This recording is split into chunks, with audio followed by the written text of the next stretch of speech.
যদি আপনি বর্ষাকালে পাহাড়ে বেড়াতে যাওয়ার কথা ভাবেন আর আপনার বুকিং করা হোমস্টে যদি চা বাগানের মাঝখানে হয়, মানে টি এস্টেটের মধ্যে হয়, তাহলে আপনার কেমন অভিজ্ঞতা হতে চলেছে সেটা একটু দেখে নিই।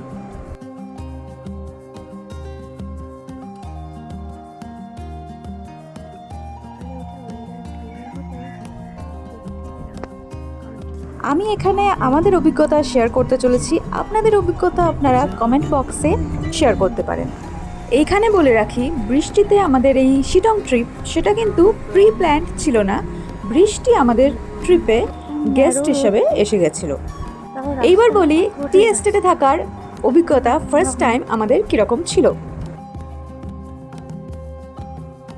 ফার্স্ট পয়েন্ট, হোমস্টেতে যাওয়ার রাস্তা। গাড়ি থেকে নামার পর যখন দেখলাম এরকম রাস্তা দিয়ে আমাদেরকে হোমস্টেতে যেতে হবে, সেটা কিন্তু ছোটোখাটো কোনো ট্রেকিংয়ের থেকে কম ছিল না। সেকেন্ড পয়েন্ট, হোমস্টে থেকে ভিউ। যেহেতু হোমস্টেটা টি এস্টেটের মধ্যেই, সেই জন্য আলাদা করে কোনো চা বাগান দেখতে যাওয়ার দরকার পড়ে না, শুধু কাঞ্চনজঙ্ঘা দেখতে পেলেই এক্সপিরিয়েন্সটা কমপ্লিট।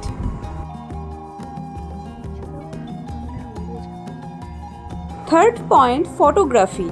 এত সুন্দর সুন্দর ভ্যালিস, মাউন্টেন্স রয়েছে, এত সুন্দর সিনারি, সেই জন্য আলাদা কোনো লোকেশনে যাওয়ার দরকার পড়ে না। ফটোগ্রাফির জন্য পুরোটাই ফটোজেনিক একটা লোকেশন। Fourth point, insects. পোকামাকড় থেকে একটু সাবধানে থাকবেন। Don't panic.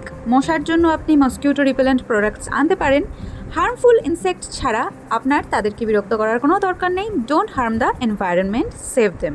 Fifth point, never ending weather changes. পাহাড়ে খুব র্যাপিডলি ওয়েদার চেঞ্জ হয়, সেটা আমরা জানি। সেটা আপনি নিজের চোখে সেই ওয়েদারের বিউটিটা এক্সপিরিয়েন্স করতে পারবেন। আর রাতের ভিউ তো মারাত্মক লাগে যে কোনো হোমস্টে বা হোটেল থেকে।